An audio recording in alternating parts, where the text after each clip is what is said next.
Hey guys, this is Jen back with another video. So today's video is going to be about locks. Um, I've had my locks for about like almost 2 years. Um, I've really started to really like the way they're looking, and I honestly want to keep locks for probably the rest of my life. Um, they're just super versatile, and they're also super low maintenance, which is awesome. Um, so I just wrote down a couple tips for anybody who is looking to start their lock journey. First tip is gonna be do your research. What method are you trying to do? Are you trying to start them with braids, with twists, or with like comb curls? Do you know what I'm talking? I don't know if that's the right term, but like, you know what I'm talking about. Um, there's like multiple ways you can start them. You can even start them with like interlocking. I think that's the word. Or instant locking. And I mean, if you don't know how to already do that, then probably go to a loctician. But if you want to figure it out, go for it.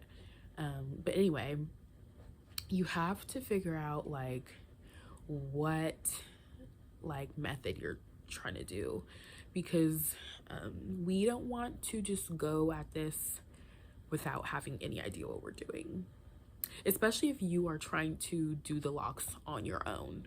You know what I mean? Okay, so second is gonna be lock size and grid. Honestly, so you can take the lock size and the grid as seriously as you want, or not as seriously as you want. For me, I personally just made a very loose grid on my head, just like combing a few sections out, and then just start to grab hair and braid them up so they could become locks. And so far so good. It's what, like shoulder length? Would you guys count the shoulder length? I don't know.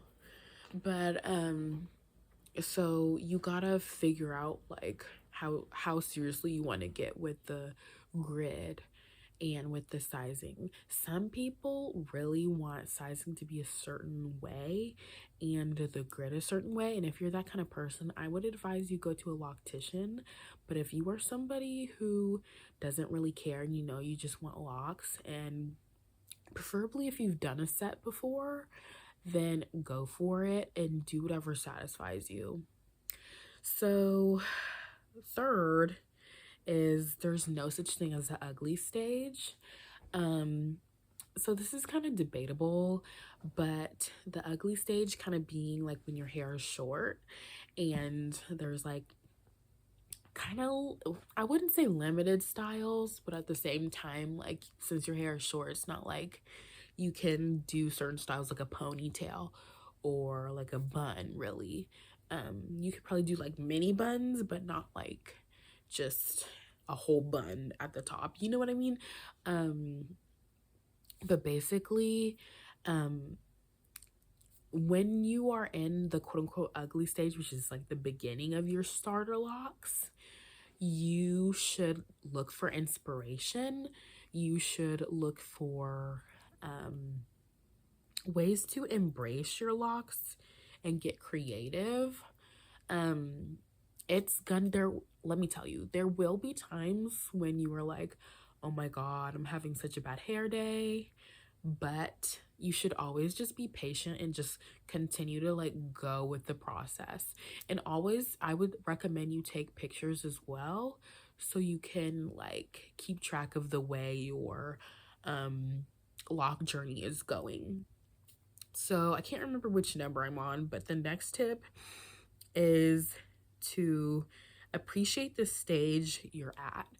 Um, when my hair was pretty short, I did have really crappy extensions.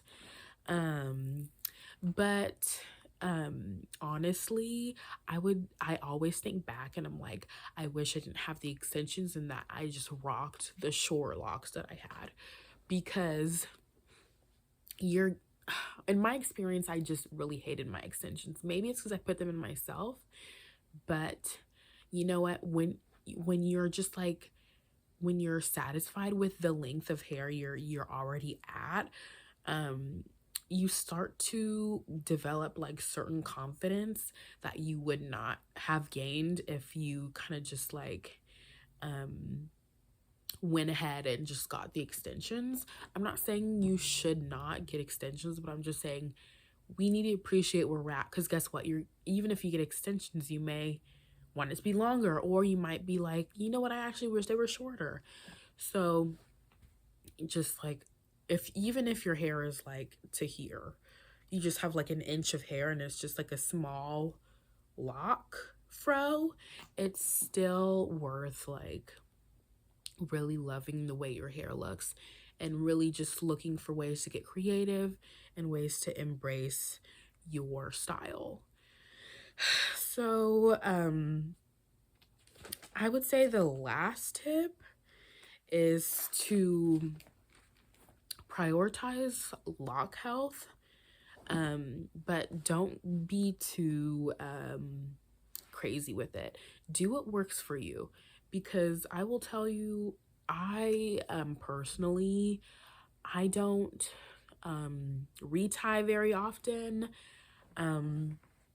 I don't go to a loctician. I maintain my own locks. I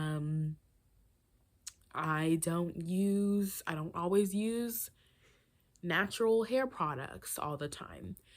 But I will tell you that locks are pretty, I mean, it depends on your personal hair texture, but locks are pretty strong. So you don't have to really do the same things that you would do with loose natural hair to maintain your hair's health. So I use shampoos with sulfates in them. And I know that used to be a huge debatable argument, but I can get away with it. And then I also put in conditioner after, and it seems to moisturize my hair enough. That's not saying you shouldn't moisturize your hair on a regular basis, but just like, it's very hands off, which is very nice, because loose natural hair, it's crazy sometimes. But anyway, still beautiful, but it is a lot. So that's my last tip for right now.